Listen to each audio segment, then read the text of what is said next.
Прывітанне ўсім слухачам і гледачам Еўрарадыё. Мы ў жывым эфіры. Пятніца, 12 па польскім часе, гадзіна па беларускім, а значыць, у нашым стрыме блогер, палітык, бізнесовец Александр Кнырович. Прывітанне, Александр. Дзень добры, Павел, дзень добры пажаным гледачам Еўрарадыё. Ну, гэты раз з Кракава. Окей, галоўнае, што сувязь ёсць. Кажуць, дарэчы, вось у Польшчы нейкі выбух каранавіруса ізноў. Так я і згадаў, што ўласна мы навучыліся ў зуме стэлефаноўвацца, все рабіць на аддаленне, да, якраз у 2020 годзе, калі гэты самы каранавірус першы раз заявіў пра сябе. Але не пра гэта, канешне ж, будзем размаўляць. Галоўнай тэмай тыдня, я думаю, без сумневаў можна назваць жалезную заслону, якая апускаецца на беларускай мяжы. Дзякаваць Богу, фейкавая навіна пра тое, што і Польшча перастане пускаць легкавікі на беларускіх нумарах да сябе, ну там з 1 жніўня, але памятаю, які эфект. Ну вось 20 хвілінаў усе верылі да таго, як пачалі абвяргаць, да? Вось, як яна пайшла гуляць па чатах, як у людзей пачалі рабіцца вялікія вочы. Александр, ну і вось вы вядомы сваім выказваннем пра тое, што не шкада беларусаў у чэргах, да? Узрадаваліся крыху, таму што, ну, все, знікнуць чэргі, застануцца ў іх толькі еўрапейскія легкавікі з задаволенымі еўрапейцамі, якія па безвізе шастаюць у Беларусі назад. Слухайте, ну, па-першае, тыя людзі, якія папракалі мяне гэтай фразай, павінны быць задаволены. Таму што ніхто не спыняў рух аўтобусаў, і калі мы кажам пра нейкіх блізкіх тых людзей, якія вымушана знаходзяцца за мяжой, то з імі якраз такі ўсё на сваіх месцах. Але ў гэты раз я не задаволены. Так. У гэты раз я вельмі не задаволены, і ну, Павел, зразумела, ўжо такі тоўсты такі, как бы, пераход да майго відэо, якое выйшла учора на канале. Мы знялі адмысловае выданне аб тым, што гэта сапраўдная такая заслона, якая ўжо падобная трохі да таго, што адбывалася паміж Савецкім Саюзам і Захадам. Вельмі падобная, і што не трэба з гэтых падзей рабіць падзеі меншыя, чым яны ёсць на самой справе. Гэтая падзея, у першую чаргу, гэта, канешне, новы пакет санкцыяў, які быў прыняты ў канцы чэрвеня, напэўна, і які забараніў перавоз, ну, ад туалетнай паперы да ікры, да ўсяго іншага для фізічных асобаў праз мяжу. Па-другое, гэта, канешне, гэтая гісторыя з тым, што забаронена цяпер уязджаць на аўтамабілях з беларускай рэгістрацыяй у Літву, Латвію і Эстонію, і далей будзе забарона цалкам знаходзіцца аўтамабілям з беларускай рэгістрацыяй у гэтых краінах, выключна да гэтай самай, да канфіскацыі, да продажу і да перадачы гэтых грошай на карысць Украіны. Так напісана, не ведаю, ці будуць рэальныя выпадкі, але ўсё ж такі так напісана.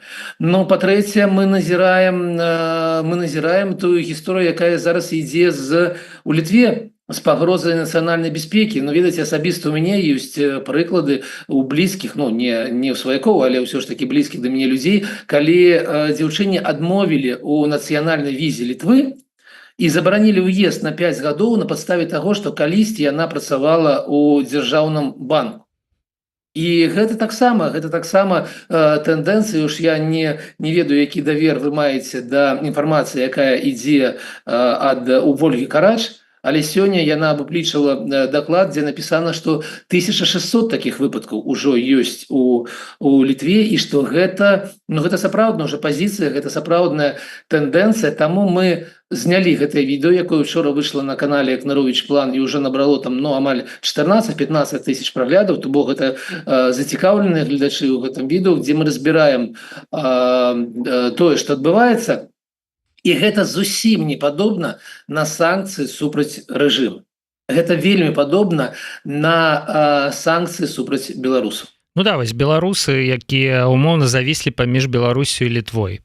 Вось служыў у войску 20 гадоў таму. Я ведаю такую падставу для того, каб адмовіць чалавеку у літоўскім ВНЖ і праве жыць у Літве. Там працавала у дзяржаўным агенстве, да, якое там займалася інвестыцыямі ці турызмам ці чым заўгодна, да? Вось у Александра прыклад з дзяржаўным банкам, і людзі, атрымліваецца, ну рэальна завіслі, яны хацелі б пакінуць Беларусь, яны хацелі б будаваць сваё жыццё ў новай краіне, магчыма там нават нейкі палітычны пераслед за плячыма, да? Магчыма это не просто чыстыя эканамічныя мігранты, няма крымінальнай справы, але ёсць, напрыклад, там затрыманне на суткі ў 2020 годзе пасля выбараў і гэтак далей. Але Літва кажа: не, стоп, мы баімся за сваю нацыянальную бяспеку, за сваю ідэнтычнасць і гэтак далей, і гэтак далей. Польша ўсё ж таки іншая краіна, да, Александр? Вот мы все спужаліся, але адначасова не верылася крыху ў тое, што палякі спыняць вось гэты рух легкавікоў. Польша неяк беларусаў пераварвае спакойна і паспяхова, я б сказаў так. Не ведаю, радавацца гэтаму ці не, але тым не менш. Ну, конечно, трэба радоваться. Но, по-перше, что я должен сказать, когда у меня пытают: а як тебе на чужбине, як ты себя отчуваешь? Так менавіта ў Польше я себя адчуваю як на радзіме. Я заўсёды кажу: хлопцы, я не разумею, чаму па бузе ёсць у нас некая мяжа. Ну, зразумела, мы розныя народы, але ўсё ж таки і ментальна, і ў адносінах адзін да аднаго мы вельмі блізкія, таму я не адчуваю, дзякуй Богу, не адчуваю таго, аб чым мы зараз кажам у адносінах да Літвы. І, конечно, зразумела чаму, таму што беларусы не з'яўляюцца найбуйнейшай такой часткай міграцыі зараз наогуле. Ведаеце, наогуле у Польшу за год прыязджаюць 75 миллионов человек. Ну, зразумела, с бизнес-мэтами, с туристичными мэтами. Вы знаете, приезжают и съезжают.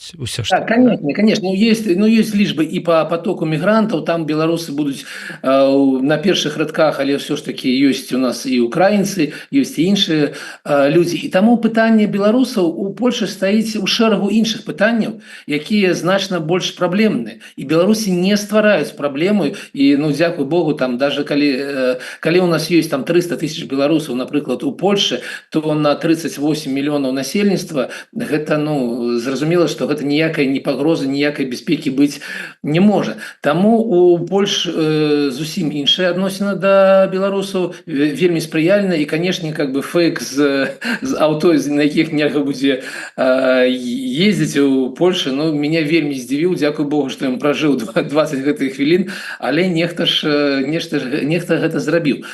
Таму Польша гэта прыклад, вельмі добры прыклад. Нельга казаць, што зараз не без нейкіх праблем, таму што зараз у Коордынацыйнай радзе абмяркоўваецца, вось у тым ліку, абмяркоўваецца ліст по инициативе молодого наступа наконт прызнання беларускіх атэстатаў без вынікаў гэтага самого цэнтралізаванага тэставання, ну, для абітурыентаў, якія жадаюць паступаць у Польшу. Ёсць некаторыя моманты, якія магчыма абмяркоўваць, але ўсё ж такі гэта, ну, такія працоўныя моманты, без гэта не выглядае як некая такая вялікая дыскрымінацыя. Але ўсё ж такі на мяжы мы бачым гэтую жалезную заслону, і яшчэ раз падкрэслю, гэта, канешне, шлях да разбурэння адносін паміж народамі. Ну, вось цікава, што я ад еўрапейскіх дыпламатаў чуў шмат разоў пра тое, што санкцыі не мусяць біць па простых грамадзянах, раз,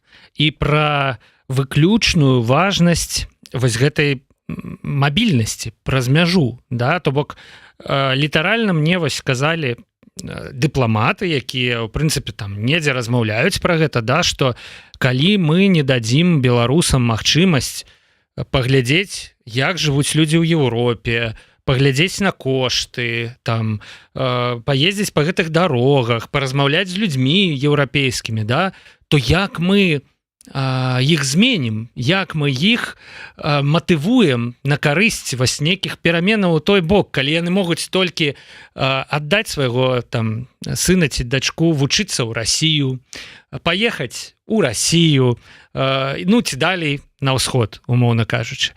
Але чамусьці вось все адбываецца вось так, як адбываецца. Да, тому что мне адказа нават няма. Ёсць вось нейкі такі абстрактны адказ пра тое, што, ну, цяжка задызайніць такія санкцыі, якія вот кропкава білі б па нейкіх там прадпрыемствах вось менавіта па рэжыме, да? Ну, таму пакутаюць усе.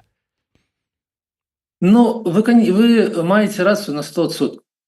Таму што гэта выглядае вельмі вельмі дзіўна, і я прыгадаю, ужо ёсць такое відэо, як літоўская журналістка пытаецца ў літоўскага чыноўніка, які кажа: мы павінны забараніць там гэты самы заробак рэжыма ў Беларусі на том, што прадаецца некаторая колькасць беларускіх аўтамабіляў у Еўропе, таму ім забаранілі ўезд.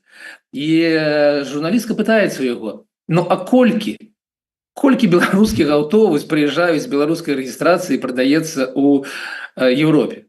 Няма статыстыкі, таму што няма такіх выпадкаў, таму што поток рухаецца ў іншы бок. Конечно, ну лакшэрі аўтамабілі рухаюцца наадварот праз Беларусь у Расію.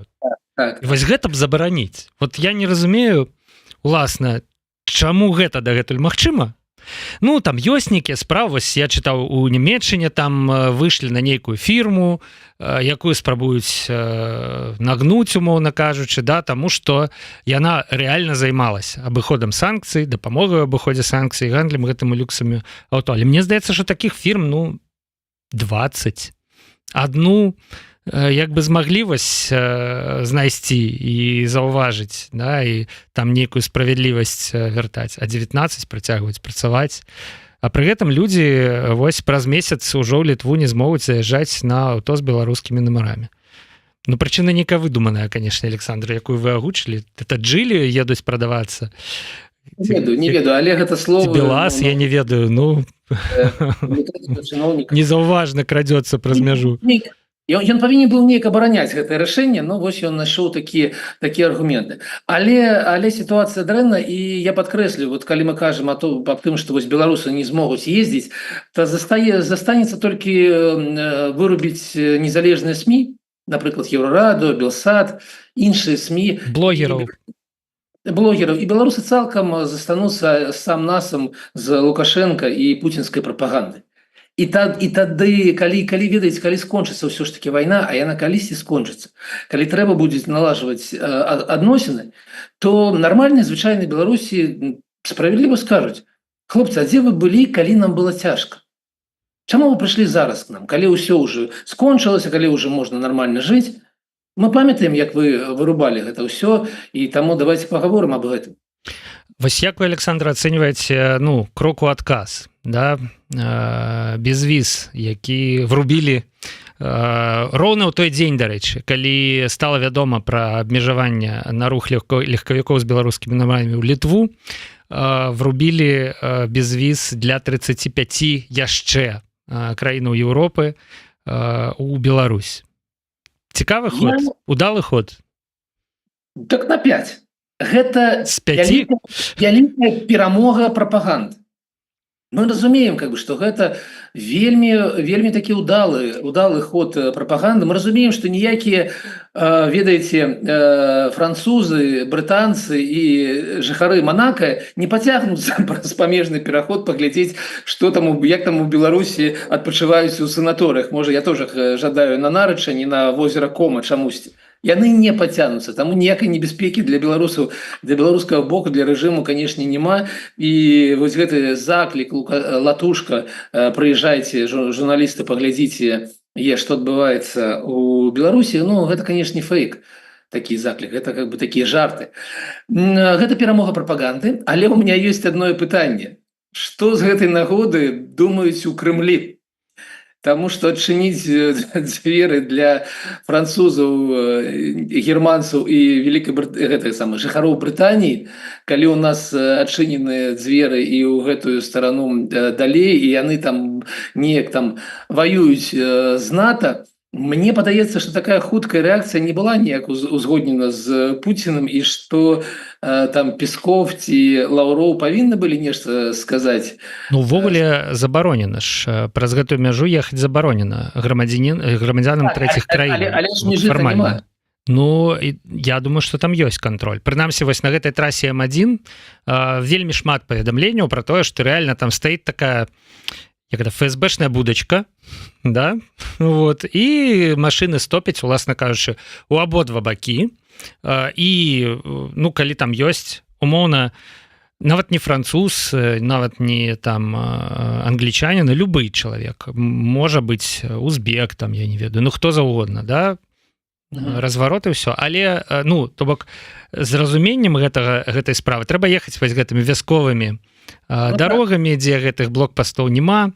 І зноў мы вяртаемся да гісторыі з каранавірусам і 20-м годам, калі мне распавядалі пра тое, што для таго, каб кантрабандай правозіць вось на гэтых маршрутках людзей, калі нічога не працавала, стаяў у лесе кран і перакідваў такую бетонную пліту праз невялічкую раку. Да? Вось, і гэтыя маршруткі праязджалі, калі трэба па гэтай пліце. А пасля ён браў эту пліту і забірал ее і хаваў у кустах, да? Так што ну з аднаго боку я разумею прыкладна, што думалі ў Крамлі, ну у нас же там кантроль, у нас же там нет мяжы, але мяжа, да? Вось, а з іншага боку, канешне, праехаць можна. Але чаму вы так скептычна пра заклік Латушкі? Мне здаецца, што ну зацікаўленыя асобы там з Францыі, з Германії, зразумела, што простаму там французу не упала ехаць у Беларусь, да? І зразумела, што Владимир Соловьёв выбірае возера Кома, а не Нарач, да? Так што казаць пра звычайнага грамадзяніна Італіі, у якога гэта возера Кома, вось яно, да? Вось, але якраз такі журналісты могуць заражаныя адмыслова, да, могуць даехаць да Мінска. Ну, давайте себе уявим, что яны будуць рабіць далей. Вось приехали яны на чыгуначны вакзал у Менску. І што далей? Ну, трэба падрыхтавацца. Грукацца ў дзверы КГБ? Это класна было б. Ну, чаму не? Дарэчы, сёння, слухаў, чамусьці вось гэты не грамадзяне Латвіі, якім у Латвіі дрэнна, а ў Беларусі вельмі добра. І яны вось выязджаюць з Латвіі ў Беларусь, пачынаюць распавядаць, як дрэнна ў Латвіі, як добра ў Беларусі. Сёння слухаў такую невыдуманую гісторыю пра тое, як госця такога неграмадзяніна сядзела ў нейкай кавярні насупраць КДБ. Я не ведаю, што гэта было, там васількі, там зомбі-бар недзе насупраць, да, і все чакала, што нехта выйдзе, ну быццам бы, да, я кажу, гісторыя невыдуманая просто, да, нехта выйдзе, значыцца, завінціць яе прама, але ніхто не выйшаў. Вось такая была гісторыя. Гэта перамога. Ну так можна пагрукацца, у прынцыпе, у это самае, у КДБ, паглядзець, што будзе далей. Ладно. Жарты жартамі, але, канешне, я себе не уяўляю. Ну і трэба было ж дажыць да гэтага моманта, калі, чтобы просто прыехаць да Беларусі, ну вось такая, ведаеце, гэта некая падзея. Я нагадаю, што там гадоў 5 таму, ну как бы не было ніякай такой вялікай падзеі, што нейкі журналіст прыехаў да Беларусі і нешта пішаць. Мы дажылі да таго, што гэта некае вось афіцыйнае запрашэнне апазіцыйнага дзеяча Паўла Латушка для гэтага патрэбы. Ну, ён просто падказвае ідэю. Я разумею вашу такую лёгкую антыпатыю да ідэю Паўла Латушкі. Все ж таки палітычная канкурэнцыя ёсць, але ну, в прынцыпе, крыху і раздзяляю ваш скепсіс. Да. Зараз у меня пытанне не да гэтага моманта. Ну, пажартаваў, запрасіў, гэта вельмі добра. У меня пытанне да таго, што у праграме спіса Латушка была напрост напісана: мы будзем змагацца за гарманізацыю санкцый паміж Беларусю і Расіяй. І вось мы дазмагаліся. І нешта я не чую. У вас в эфире быў Павел Латушка, які нагадаў мне, што я лаяўся матам у координацыйнай разе. Так я вось гэты момант вельмі хочу палаяцца гэтым самым матам, таму што я не чую не ад Павла Латушка, ні ад каго іншага, што гэта вось наша перамога, гэта мы так змагаліся. І па-другое, тое, чаго я не чую, тое, што тое, аб чым мне тоже хочацца лаяцца матам. Ведаеце, галоўны вынік з майго відоса ўчора, ён у чым? Не ў тым, што санкцыі вводзяцца. Гэта зразумела, і гэта дрэнна, але ну, яны вводзяцца, вайна ўсё ж такі, да? Гэта тое, што мы не з'яўляемся бокам перамоваў у тым, як вводзяцца гэтыя санкцыі. Беларусы не ведалі аб тым, што будзе адбывацца на мяжы да таго, як гэта пачало адбывацца. Для нас, ведаеце, для нас вялікая навіна, будзе или не будзе Польша вводзіць такія ж санкцыі, як Літва, Латвія і Эстонія.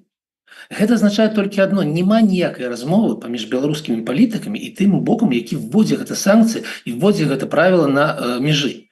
І вось гэта сур'ёзнае пытанне, на якой павінны былі бы адказаць тыя людзі, якія вось змагаюцца за гэтыя самыя санкцыі. Гэта не лаянка матам у чаце Координацыйнай рады, гэта не пустыя дэкларацыі і не запрашэнне, ведаеце, ну смешна, я таксама паўлыбаўся, прыязджайце, паглядзіце, што там адбываецца. Гэта сур'ёзная справа, і таму калі мы кажам, што ў мяне ёсць нейкія пытанні, то яны выглядаюць вось так, але гэта, напэўна, не тэма нашай сённяшняй размовы. Ну пра Координацыйную раду мы заўжды радыя паразмаўляць, але ладно, давайте ехаць далей. Што яшчэ у нас адбылося за тыдзень і што было направду сюрпрызам для мяне? Долар вось таннеў увесь час. Разам з ім таннела еўра, разам з імі таннеў расійскі рубель, даражэў толькі юань. Ну вось сёння я вось гляжу, сачу крыху за гэтым, сёння крыху пэўны разварот, вось долар на пол копейкі адыграў сваё, то бок, можа быць, дасягнулі дна, да, і там тренд развернуўся, я не ведаю. Александр, што адбывалася? Чаму гэта так? Я рыхтуюся адказваць, таму што я быў чалавекам, які скептыкам таксама. Я падкрэсліваю, што тыя умовы эканамічныя, такія вялікія умовы, на якіх я грунтаваў свае прагнозы, яны засталіся на месцы, нічога добрага не адбылося. Все так же у нас падае продажы калію ў Кітаі, все так же у нас вельмі недобра з экспартам, а на гэтым месцы вельмі добра з імпартам. І дзірка у торговым сальдзе, яна у нас расце. Таму такія тренды засталіся тымі ж самі. Але ў Расіі адбываюцца вельмі дзіўныя падзеі. Па-першае, ну, канешне, такое рэгулярна такое 29 ліпеня будзе платеж. Ну, гэта налогавы момант, да якога звычайна спадае трохі долар. Но і сёння павінна было адбыцца, ці ўжо адбылося галоўнае событие. Сёння Цэнтральны банк Эльвіра Набіуліна павінна было падняць гэтую самую стаўку на 2% адразу. І гэта буйное событие здарэння, можна так сказаць, у Расіі, таму што гэта азначае, што у іх дэпазіты будуць пад 20% гадавых. І гэта ўплывае на рынок, гэта ўплывае на тое, што людзі бяруць расійскія рублі і пад гэтыя спекулятыўныя стаўкі цягнуць іх да банку. Ну, гэта калі вельмі так проста аб гэтым казаць. Таму гэта ўплывае зараз на курс, і гэта грала ўвесь астатні тыдзень, менавіта гэта і падцягвала расійскі рубель да 83 рублёў, а наш да 3,11, што для мяне таксама было вельмі дзіўна. Есть еще такой момент, что у России великие проблемы с разликами за импорт в валюте. Это так само уплывает. Але все, как пишут аналитики, я не являюсь таким буйным специалистом по валюте, але как пишут те люди, на яких я ориентуюсь, я напишу, что это вельмі часовая з'ява, і што ўжо на наступным тыдні мы пабачым, як будзе адграваць долар свае пазіцыі, но а далей у нас жнівень, які заўсёды небяспечны для валюты што ў Беларусі, што ў Расіі. Таму жнівеньскіх событий чакаюць все эксперты, ну і кажуць аб тым, што сённяшні ўзровень, учорашні ўзровень, гэта был той максімум, на які мог адыграць назад беларускі рубель, ну і расійскі рубель. Зразумела. То бок, ну, мой прагноз умоўна пра тое, што вот мы дасягнулі чарговага дна ў гэтай сінусоідзе, і цяпер, хутчэй за ўсё, мы будзем назіраць, як пачынаецца новы тыдзень, там растуць долары, да? Ён, хутчэй за ўсё, згуляе.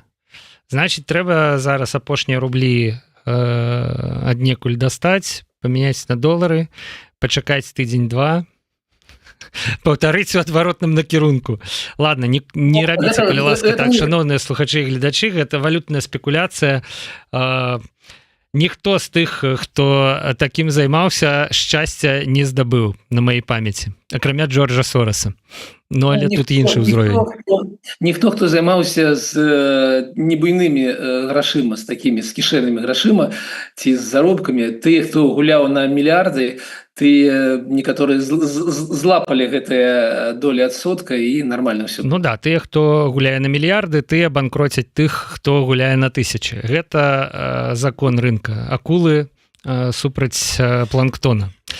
Александр, яшчэ вось маю просьбу пракаментаваць візіт Пуціна да Пуціна, да, візіт да Пуціна чарговы вось вельмі падобны на папярэдні. Неяк нам прям раніцай таго дня, калі Лукашенко едзе ў Расію, паведамляюць, ён едзе ў Расію. Гэтым разам там яны сустракаліся на прыродзе, зайшлі ў царкву. Я са здзіўленнем даведаўся, што у Пуціна быў брат родны, які загінуў падчас блакады Ленінграда ў узросце 2,5 гадоў. Гэтыя факты былі мне раней невядомыя, але вось гэта прагучала там ад нейкага духавніка царквы, у якую яны зайшлі. Вось, ну і, канешне, тэма пра тое, як выглядаў Лукашенко. Выглядаў ён не вельмі добра і чарговы раз скардзіўся на спёку. Відэа мы вам паказваць не будзем, але магу так блізка да арыгінала зацытаваць. Я-то думаў, што мы тут з вами астынем, а тут спёка такая ж, як у Беларусі. І репліка пра тое, што вада там той же тэмпературы, што і ў Чорным моры. Спякотна, спадару? Ведаеце, мне здаецца, што ўся Беларусь жадае, каб Лукашенко астынуў. Вось так, да тэмпературы паветра. Яна падтрымлівае яго жаданне, как бы не ведаю, дзе гэта адбудзецца, і мне здаецца, што ўсё роўна, дзе гэта адбудзецца. Вось, калі казаць, глядзець на яго стан здароўя, то гэта вельмі добрае відэо. Я жадаю, каб я прапаную гледачам паглядзець, там менавіта, можа быць, 2,5 хвілінкі, но там бачна ўсё, як ён хадзіць ужо не можа, як ён гаворыць ужо як вельмі стары чалавек, як ён не бачыць літары, як яму нешта там растлумачыць і так далей. Мы маем справу з такім старым чалавекам у вельмі дрэнным стане, але я нагадаю, што мне падаецца, што ён так гадоў на 10 маладзейшы з-за таго самага Байдена. Цікава, ніколі не чуў, як Байден скардзіцца на спёку. Ну так. Магчыма, конечно, справа у магутных амерыканскіх кандыцыянерах, але вот чамусьці Байден, якога все папракаюць у слабасці, там у чым заўгодна, ён чамусьці вот нормально. І в спёку, і в холод, там і туда, і сюда. Вось, Лукашенко чамусьці толькі і робіць, мяркуючы па тых відэо, якія, уласна, нам паказвае яго прэс-служба, відаць, каб пераканаць у нечым іншым, у нечым супрацьлеглым, да? Ён толькі і робіць, што вось стаіць, абапіраючыся на крэсла, сапраўды так не вельмі ўпэўнена ходзіць і скардзіцца на спёку ўжо каторы раз. А яшчэ сапраўды жнівень перажыць. Ну так. Таму, ведаеце, ну гэта, конечно, не можа паўплываць на выбары 25-го года, якія мы зараз абмяркоўваем стратэгію на гэтыя самыя выбары. Ён можа да іх, конечно, і не дажыць у такім стане. Ну, цалкам, ведаеце, конечно, казаць пра асобу, там, пра яго фізічны стан у звычайных абставінах было бы не вельмі добра, але мы маем справу з Лукашенко, ад якога залежыць лёс нашай краіны, нашай радзімы. Таму і абмяркоўваем. Таму мы абмяркоўваем. Пажадаем яму паглыблення гэтых, рухацца ў гэтым напрамку, як мага скорей. Ну, конечно, само по себе месца, гэта самы Валаамскі манастыр, напэўна, да? Гэта таксама бліжэй да Бога. Але, ну, ведаеце, заўсёды, калі яны разам з Пуцінам з'яўляецца дзесьці ў праваслаўных гэтых там месцах, мне заўсёды гэта вельмі смешна, таму што, ну, якія з іх вернікі? Як можа быць КДБшнік вернікам, як можа быць Лукашенко, ведаеце, які напэўне, ён жа быў у камуністычнай партыі. Праваслаўны атэіст, я нагадаю. Цытаты з 20гадовай даўніны, якія, магчыма, ўжо нехта з слухачоў, з гледачоў не ведае, але тым не менш. Якое дачыненне яны маюць да хрысціянства увогуле? Людзі, якія забіваюць другіх людзей, ну... Гэта можа быць цікавай тэмай для праграмы, ну, хутчэй за ўсё ж такі не з Александром Хныровічам, бо... Можна яму задаваць шмат пытанняў па шмат якіх тэмах, але не па рэлігіі. Я адразу згадваю фільм «Левіафан», дзе дзе прадстаўнік царквы ён фактычна выкарыстоўваецца для абгрунтавання тых ці іншых злачынстваў, да? Вось Бог, ён кажа там у канцы фільма, да, калі вся трагічная развязка адбываецца, Бог з тым, у каго сіла. І вось мне здаецца, што гэтая мараль, да, вось яна сучасная, яна і вядзе Лукашенка і Пуціна у царкву. Да? Калі мы тут, чыста фармальна, вось нас тут прымаюць, там то, сё, да? З намі Бог, Бог з тым, у каго сіла, значыць, з намі і сіла. Вось нейкая такая логіка. Мне здаецца, Ісус бы Христос побачыў гэта ўсё, был бы вельмі здзіўлены.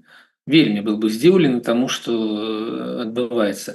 Но для меня галоўнае, знаете, есть такая заповедь по-беларуску будзе, ці як будзе правильно? Ну, заповед, да. Да, там, дзе не убій, там пра скоску нічога не написано. Там не убій і кропка. І все. Все. Угу. Александр, мне здаецца, што ўсё, што мы планавалі абмеркаваць за сёння, мы абмеркавалі, нават крыху больш. Так што, ў прынцыпе, я бачу, дарэчы, шмат пытанняў, да, пытаюцца, чаму вы записываеце на сваім канале відэа на рускай мове, напрыклад. Калі вы так добра, Александр, валодаеце беларускай, там адразу комплімент, хітры аўтар пытання.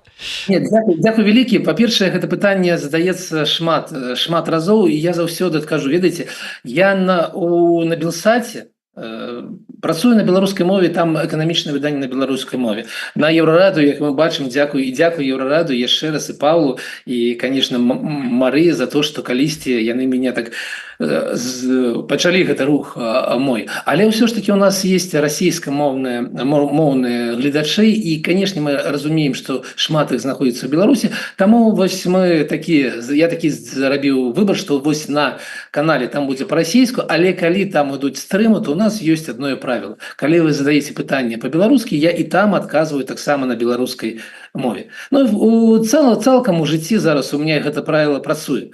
Калі да мне звяртаецца па-беларуску, я адказваю па-беларуску. Ну, гэта правіла добрага тона, як бы сказаць, да?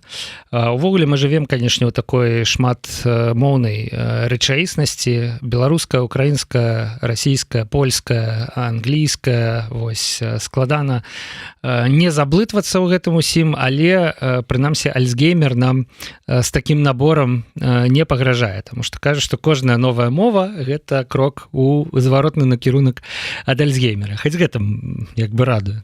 Дзякуй Богу, на мінулым тыдні мне прыйшоў вынік экзамена па-польску, я здаў і польскую мову на ўзроўні B1, таму я трохі далей ад альцгеймера, які вы узгадалі. Шыкоўна, да. Я бацькі, якія не хочуць вучыць ніякую мову акрамя расійскай, яны бліжэй да альцгеймера, чым мы з нашай талерантнасцю моўнай.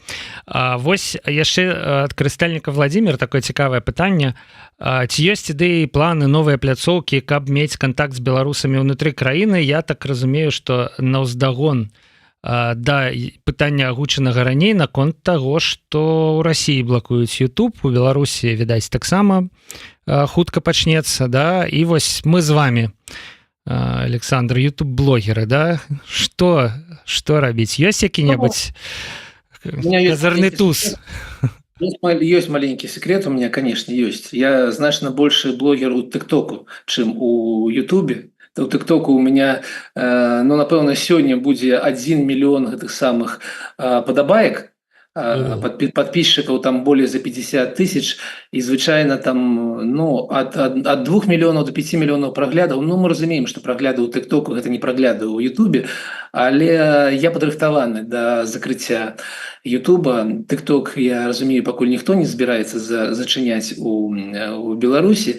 Ну, ведаеце, калі ўсё будзе так пойдзем у Одноклассники, там как бы ёсць яшчэ дзе працаваць. Ну, сапраўды, закрыцця ТикТока ні ў Беларусі, ні ў Расіі я не ўяўляю. Кітайскія таварышы гэтага, безумоўна, не ухваляць. Ёсць все-таки плюсы ў тым, што TikTok кітайская кампанія. Так што вось наш адказ. Ну, дарэчы, у Еўрарадыё таксама ёсць адказ. Мы цяпер дасяжныя праз спутнікавае тэлебачанне, праз спутнік Hotbird можна Hotbird 13E можна настроіцца і глядзець 24/7.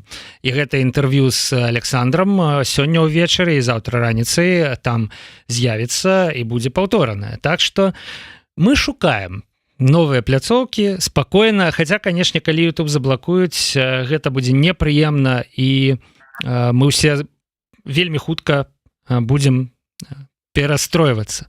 Але хіба ў першы раз перастройвацца, перабудоўвацца гэта тое, чым мы займаемся ўсё наше жыццё ў краінах, дзе ўвесь час адбываюцца перамены. Правда, Александр?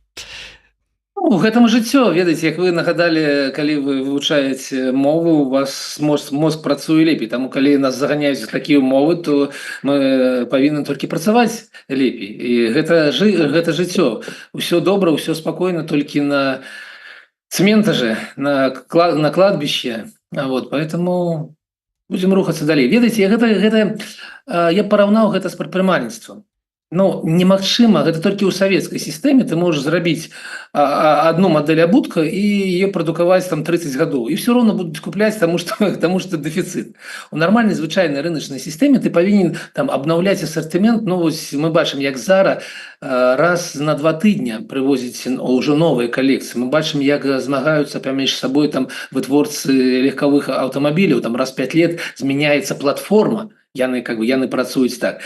Таму і жыццё ў гэтых самых зменах, і гэта нармальна. Ненармальна стабільнасць. Тая стабільнасць, да якой нас заклікае Лукашенко заўсёды, што вось у нас будзе там Мас, Атланты, нам нічога іншага не патрэба, чарка, шкварка. Гэта ненармальна. Гэта азначае смерць, да якой ён, як мы казалі сёння, значна бліжэй, чым мы. Цеплавая смерць сусвету, цеплавая смерць Лукашэнкі, які хацеў астыць на Валдаі, але не атрымалася. Дзякуй вялікі, Александр, за сённяшні стрым. Заўжды рады з вами пагаварыць, заўжды рады нашыя слухачы і гледачы, якіх до 1000 не дацянулі, але 750 сёння было. У гэты летні дзень, калі не ўсім да Ютуба, скажем шчыра, гэта, на маю думку, вельмі добра. Таму чакаю ў пятніцу ў студыі Еўрарадыё, я ўжо кажу пра наступную пятніцу, а сёння развітваюся. Дзякуй вялікі, і абяцаю, што наступным тыднем будзем у утульнай студыі Еўрарадыё в Варшаве, і не сумуйце, ўсё будзе добра. Да пабачэння. Пакуль.